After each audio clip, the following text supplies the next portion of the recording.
आज बात करेंगे अघोरियों की रहस्यमयी दुनिया के बारे में। आपने ऐसी कई डरावनी फिल्में देखी होंगी जिनमें शैतान इंसानों का खून पी जाता है, इंसानों का मांस चाव से खाता है और उसका रूप इतना भयंकर और डरावना होता है कि देखकर बच्चे तो क्या बड़े बड़ों की चड्डी गीली हो जाए। ऐसा दृश्य देखकर आपके रोंगटे ज़रूर खड़े हो जाते होंगे, लेकिन सोचो अगर सचमुच ऐसा कोई व्यक्ति आपको मिल जाए तो क्या होगा। जी हाँ, चलिए मैं आपसे कुछ सवाल पूछता हूँ। क्या आप महीनों तक बिना नहाए रह सकते हैं? क्या आप इंसानी मांस खा सकते हैं? क्या मुर्दों के साथ शमशान में रात बिता सकते हैं? क्या आप अपने शरीर पर जलती हुई लाशों की राख लपेट सकते हैं? क्या आप मैला कुचैला वस्त्र पहन सकते हैं? क्या आप हमेशा भांग और चिलम पी सकते हैं? और सबसे बड़ा सवाल यह है कि क्या आप मुंह से निरंतर अपशब्दों की झड़ी निकाल सकते हैं? आप सोच रहे होंगे कि क्या बचकाना सवाल है, भला ऐसा भी कोई कर सकता है? लेकिन मैं कहूँगा कि ऐसा भी होता है। जी हाँ, हमारे ही देश की संस्कृति में शमशान, लाश, मुर्दों का मांस व कफन जिनसे आप घृणा करते हैं, ये लोग उन्हें अपनाते हैं। इसके अलावा सनातन में कुछ लोग ऐसे भी होते हैं जो कभी हमारी और आपकी तरह तन ढकने के लिए कपड़े नहीं पहनते और महीनों भूखे भी रह सकते हैं। जी हाँ, हम बात कर रहे हैं अघोरियों के बारे में। अघोरी सनातन धर्म के रक्षक माने जाते हैं, लेकिन दोनों के तप, ध्यान करने के तरीके, लाइफस्टाइल और भोजन बहुत ही अलग हैं। आज के इस वीडियो में आपको अघोरी और नागा साधुओं की रहस्यमय दुनिया की सैर कराएंगे। लेकिन आगे बढ़ने से पहले हमारे चैनल को लाइक और सब्सक्राइब जरूर करें और इस वीडियो को एंड तक जरूर देखें। दोस्तों, आज हम सनातन की दुनिया के उस हिस्से के बारे में बात करेंगे जहां बहुत कुछ रहस्य छिपा हुआ है, जिसका ना कोई आदि है ना अंत। अब देखिए ना, हाल ही में प्रयागराज में महाकुंभ संपन्न हुआ। यहाँ का नज़ारा बहुत ही अद्भुत था। दुनिया भर के करोड़ों लोगों ने संगम में आस्था की डुबकी लगाई, लेकिन यहाँ दुनिया भर के लोगों के लिए सबसे खास आकर्षण रहे अघोरी साधु, जिनकी ज़िंदगी जीने का तरीका बहुत अलग होता है। आप सुनकर चौंक जाएंगे कि अघोरी साधु अपने भोजन में मुर्दों का कच्चा मांस खाते हैं और मुर्दों के साथ शारीरिक संबंध भी बनाते हैं।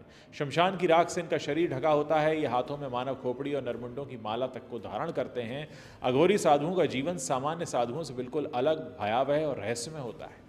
शमशान जहां आम लोग जाने से भी डरते हैं, वहां ये साधु अपनी साधनाएं करते हैं। आपको हैरानी होगी कि अघोरियों का जीवन सिर्फ साधना और ध्यान तक सीमित नहीं है। इनके पूजा परंपरा में शव भक्षण, तंत्र मंत्र और अजीबोगरीब शारीरिक क्रियाएं भी शामिल होती हैं, जो हमारी सोच से परे हैं। अघोरी साधु मानते हैं कि शिव का हर रूप पवित्र है, चाहे वो शव हो या मल, कुछ भी उनके लिए अपवित्र नहीं होता। अघोरी साधु अपने शरीर पर राख इसीलिए लगाते हैं क्योंकि वो भगवान शिव का प्रतीक मानी जाती है। इसके पीछे साइंस भी है। राख में कैल्शियम, फास्फोरस और कई प्रकार के मिनरल्स होते हैं जो स्किन की बीमारियों से शरीर की सुरक्षा करते हैं।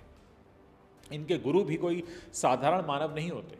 माता काली और भगवान शिव का भैरव रूप ही अघोरी साधुओं के गुरु होते हैं। जैसे भगवान शिव और माता काली मुंडों की माला पहनते हैं, वैसे ही अघोरी साधु भी मुर्दों की खोपड़ी का हार पहनते हैं। लेकिन अघोरी साधु ब्रह्मचर्य का पालन नहीं करते। इनके अनुसार जीवन के हर पहलू को स्वीकार करना आवश्यक है, चाहे वो यौन संबंध हो या फिर अन्य वर्जित कृत्य। अघोरी साधु कभी अधजले शवों का मांस तक खाते हैं और शव के साथ यौन संबंध भी बनाते हैं। ये सुनकर आपके रोंगटे खड़े हो जाएंगे कि अघोरी मासिक धर्म के दौरान जीवित महिलाओं के साथ भी शारीरिक संबंध बनाते हैं। इसके पीछे अघोरी साधुओं की मान्यता है कि वो अपनी शक्तियों को जागृत करने के लिए कुछ विशेष परीक्षाओं से गुजरते हैं। ऐसी महिलाओं के साथ जिनका मासिक धर्म चल रहा हो, शारीरिक संबंध बनाना उनके लिए शक्ति प्राप्त करने का तरीका है। उनका मानना है कि अगर इस दौरान ये भगवान शिव में लीन रह पाते हैं तो उनके लिए विशेष शक्ति उनको मिल जाती है। आप चकित रह जाएंगे जानकर कि अघोरी ढोल, मंजीरे और नगाड़ों के बीच भी शारीरिक संबंध बनाते हैं। यह उनकी सबसे कठिन शक्ति परीक्षा होती है। अगर इस दौरान वो अपने ध्यान को शिव में स्थिर रख पाते हैं तो वो संपूर्ण रूप से अघोरी माने जाते हैं। ये उनके लिए एक प्रकार से ब्रह्मचर्य का पालन करने जैसा ही होता है, जहाँ शारीरिक क्रियाओं के बावजूद उनका ध्यान केवल भगवान शिव में ही केंद्रित रहता है। अघोरी साधुओं के लिए मल, मूत्र, शव और घृणित सामग्री भी साधना के हिस्से होते हैं। दोस्तों, अगर आप सोच रहे होंगे कि अघोरी बनना इतना सरल है, तो आप बिल्कुल गलत सोच रहे हैं। अघोरी बनना बच्चों का खेल नहीं है। सबसे पहले अगर कोई अघोरी बनना चाहता है तो उसे अपने जीवन से जुड़े हर मोह, माया, रिश्ते, नाते और यहाँ तक कि अपनी पहचान तक को छोड़ना होता है। अगर कोई अघोरी बनना चाहता है तो सबसे पहले उसे जीते जी अपना श्राद्ध या फिर पिंड दान भी करना होता है। अघोरी बनने के लिए कोई उम्र की सीमा नहीं होती। आप 10 साल के हों या 50 साल के, उम्र कोई मायने नहीं रखती। ना ही जाति या धर्म का कोई बंधन होता है। कोई भी पुरुष या महिला अघोरी बन सकता है। अघोरी बनने की राह पर सबसे पहला कदम है अपने गुरु की तलाश करना। ये साधना का सबसे महत्वपूर्ण हिस्सा है, लेकिन अगर आपको कोई मानव गुरु नहीं मिलता तो आप बाबा काल भैरव को अपना गुरु बना सकते हैं, जो काशी के कोतवाल माने जाते हैं। अघोरी 3 प्रकार की साधनाएं करते हैं: शमशान साधना, शिव साधना और शव साधना। खास बात यह है कि ये तीनों ही साधनाएं शमशान घाट के भीतर ही की जाती हैं।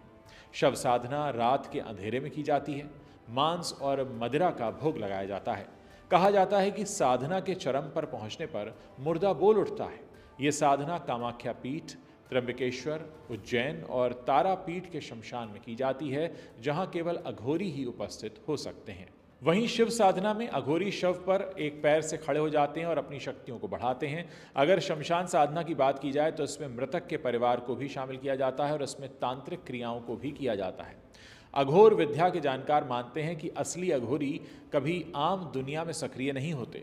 अगर वे समाज में रहते भी हैं तो दिखावा नहीं करते, वो सिर्फ अपनी साधना में लीन रहते हैं। अगर कोई अघोरी आपसे पैसे मांगता है तो समझिए कि वो सच्चा अघोरी नहीं हो सकता, क्योंकि असली अघोरी कभी किसी से कुछ नहीं मांगते।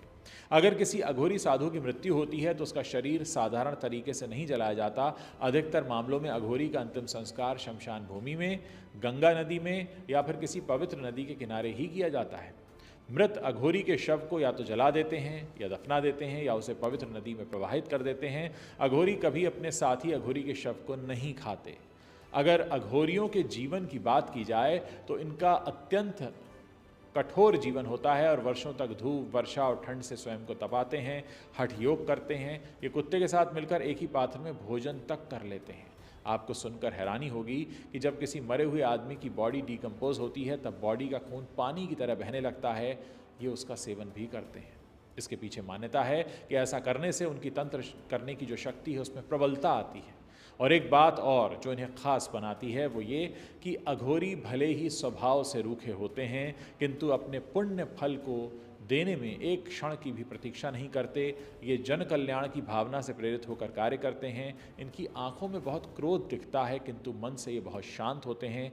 ये बालक की तरह अबोध भी हैं। जैसे एक बालक मल, मूत्र, गंध, दुर्गंध, सुगंध से मुक्त रहते हैं, ठीक वैसे ही अघोरी भी घृणा से मुक्त होकर स्वयं में मस्त मौला बनकर जीते हैं। अघोरी परंपरा के इतिहास को देखें तो बाबा कीनाराम को इसका श्रेय जाता है। बाबा कीनाराम को अघोरी साधुओं के आदि गुरु के रूप में माना जाता है। कहते हैं बाबा कीनाराम का जन्म 1658 में उत्तर प्रदेश के रामगढ़ गांव में एक क्षत्रिय परिवार में हुआ था। वे 32 दांतों के साथ पैदा हुए थे, जो कि एक दुर्लभ घटना थी और एक आध्यात्मिक शक्ति का संकेत भी। 17वीं शताब्दी में जन्मे बाबा कीनाराम को एक चमत्कारी संत के रूप में देखा जाता है, जिनका जीवन असाधारण घटनाओं से भरा हुआ था। कहा जाता है कि जन्म के 3 दिन बाद तक वो न रोए, न ही उन्होंने अपनी माँ का दूध पिया। 3 दिव्य साधु, जिन्हें ब्रह्मा, विष्णु और महेश का अवतार माना गया, उनके पास आते हैं और उनके कान में कुछ मंत्र फूंकते हैं और तभी उन्होंने पहली बार रोना शुरू किया और अपनी माँ का दूध पिया। ये घटना उनके दिव्य जीवन की शुरुआत मानी जाती है। जीवन असाधारण था। कहते हैं कि वो 150 साल तक जीवित रहे और अघोर पंथ को मजबूत किया। देश में ऐसी कई जगह हैं जो तांत्रिक साधना के प्रमुख केंद्र माने जाते हैं। बाबा विश्वनाथ का मंदिर और गंगा के 84 घाट, जहां अघोरी तांत्रिक गुप्त साधनाएं करते हैं। ये घाट सदियों से तंत्र साधनाओं का प्रमुख केंद्र रहा है। लेकिन बनारस के अलावा भारत और कई अन्य स्थानों पर भी अघोरी साधना के कई प्रमुख स्थल हैं। तारापीठ, हिंगलाज धाम, चित्रकूट, जगन्नाथपुरी, काली मठ, कोलकाता का काली मंदिर और त्र्यंबकेश्वर ज्योतिर्लिंग भी अघोरी साधकों के लिए बेहद महत्वपूर्ण स्थान माने जाते हैं। चलते चलते आपके लिए बताना ज़रूरी है कि अघोरी साधु के गुरु स्वयं भगवान शिव माने जाते हैं। आध्यात्मिक दृष्टि से अघोरी साधु जीवन और मृत्यु के भेद को मिटाकर मोक्ष प्राप्त करना चाहते हैं। अघोरी साधु शिव के उग्र रूप भैरव और शक्ति की साधना करते हैं। वे अपनी साधना के लिए गुफा से दूसरी गुफा में जाते रहते हैं।